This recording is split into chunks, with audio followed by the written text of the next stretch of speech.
Hello everyone, আসসালামু আলাইকুম। কেমন আছেন আপনারা সবাই? আশা করছি অনেক বেশি ভালো আছেন। এরকম কনকনা শীতে পিঠাপুলি খাওয়ার মজাই হচ্ছে আলাদা।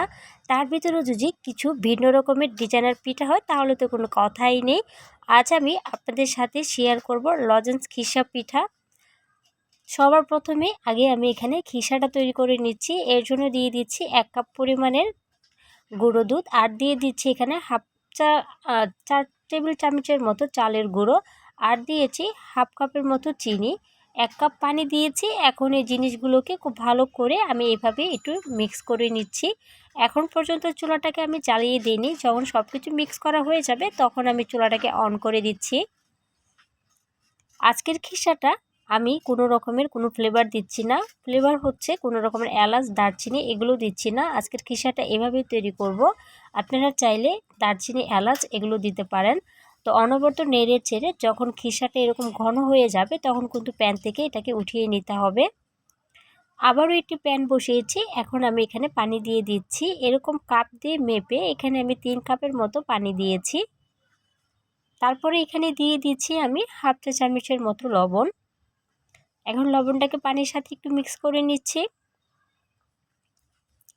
তারপরে দিয়ে দিব এখানে 1 টেবিল চামচের মতো রান্নার তেল। আপনারা চাইলে ঘিটাও দিতে পারেন।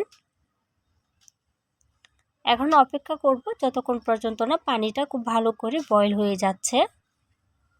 তো পানিটা আমার খুব ভালো করে বয়েল হয়ে গিয়েছে। এখন আমি চুলার ফ্লেম কমিয়ে দিচ্ছি।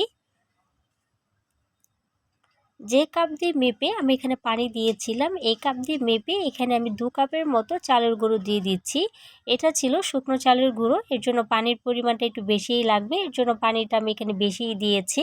এখন এই জিনিসগুলোকে খুব ভালো করে পানির সাথে চালের গুঁড়োটাকে মিক্স করে আমি চুলার উপরে এটাকে ঢেকে দেব 2 থেকে 2 মিনিটের জন্য। তাহলে কিন্তু এই চালের আটাটা খুব ভালো করে সিদ্ধ হয়ে যাবে। এখন আমি এটাকে খুব ভালো করে ঠান্ডা করে নিয়েছি। এরকম ঠান্ডা করতে হবে যেন এটা আপনি হাত দিয়ে ধরতে পারেন। এই পর্যায়ে খুব ভালো করে এই ডোটাকে ময়ান দিয়ে নিতে হবে। অবশ্যই কিন্তু এই চালের গুঁড়ো দিয়ে আমরা যখনই ডো বানিয়ে পিঠা তৈরি করি, এটার মজা মেনই হচ্ছে এটার ময়ান। খুব ভালো করে যখন আপনি আটাটাকে ময়ান করবেন, আপনার পিঠাটা কিন্তু এরকম সুন্দর পারফেক্ট হবে। তো আমি এটাকে 5 মিনিটের মতো খুব ভালো করে হাত দিয়ে এটাকে ময়ান করে নিয়েছি। তো দেখতেই পাচ্ছেন আমার ডোর কন্ডিশনটা কীরকম ছিল। এখন আমি বাকি যে ডোটা ছিল এখান থেকে অল্প একটু নিয়ে আমি বাকি ডোটাকে একটু ভিজা কাপড় দিয়ে ঢেকে রেখেছি, এতে করে উপরটা ড্রাই হয়ে যাবে না। এখন একটু বোর্ডের উপর নিয়ে আমি আবারও এটাকে কিছুক্ষণ মথে নিচ্ছি। আজকের এই লজেন্স চকলেটগুলো আমি কোনো রকমের রুটি না বানিয়েই তৈরি করব। আপনারা চাইলে রুটি বানিয়ে কুকি কাটার দিয়ে কেটেও এগুলো তৈরি করতে পারেন। তো এত ঝামেলা আজকে করছি না, একদম সহজভাবে দেখানোর চেষ্টা করেছি। এভাবে হাতের তালুতে নিয়ে পেস্ট করে একটু বড় আকারের রুটি বানিয়ে কিন্তু এখানে আমরা খিসাটা দিয়ে দিব। তো খিসাটা যে তৈরি করে রেখেছিলাম এখানে একটু সামান্য খিসা দিয়ে দিচ্ছি।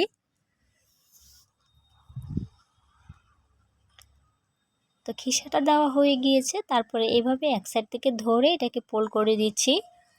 সাধারণত আমরা যেরকম পুলি পিঠা তৈরি করি ঠিক একইভাবে কিন্তু পুলি পিঠা থেকে আমরা একটু ডিজাইন করি, এটা আবার ডিজাইন হবে না।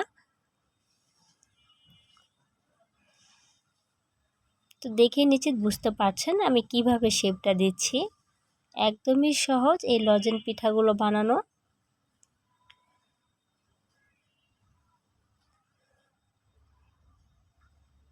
দেখতেই পাচ্ছেন একদম কিন্তু চকলেটের মতো দেখা যাচ্ছে পিঠাগুলো।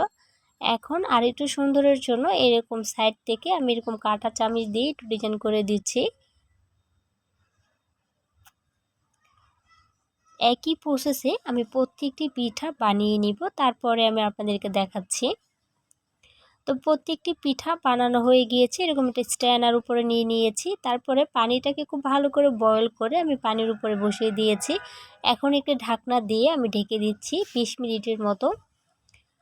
তো 20 মিনিট হয়ে গিয়েছে। আমার পিঠাগুলো মাশাআল্লাহ খুব সুন্দর করে সিদ্ধ হয়েছে। এখন আমি এটি প্লেটে নিয়ে আমি আপনাদেরকে দেখাচ্ছি পিঠাগুলো কতটা সুন্দর ছিল। এর ভিতরে আমি কিন্তু 2-3টা পুলি পিঠাও বানিয়েছি। পুলি পিঠার ভিডিও অবশ্যই কিন্তু আমার যদি দেখতে চান তাহলে আমার চ্যানেলে যেয়ে ঘুরে আসতে পারেন। তাহলে কিন্তু এরকম পুলি পিঠার রেসিপি পেয়ে যাবেন। এখন আমি একটি পিঠা আপনাদেরকে ভেঙে দেখাচ্ছি ভিতরের খিসাটা কতটা সুন্দর ছিল। আর পিঠাটা খেতে মাশাআল্লাহ অনেক বেশি মজার ছিল।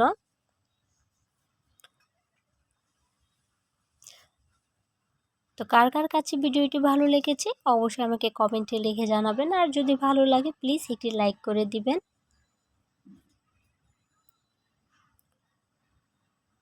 তো আজকের ভিডিওটি ছিল এই পর্যন্তই। সবাই অনেক বেশি ভালো থাকবেন, সুস্থ থাকবেন। দেখা হচ্ছে আরও একটি ভিডিওতে। আল্লাহ হাফেজ।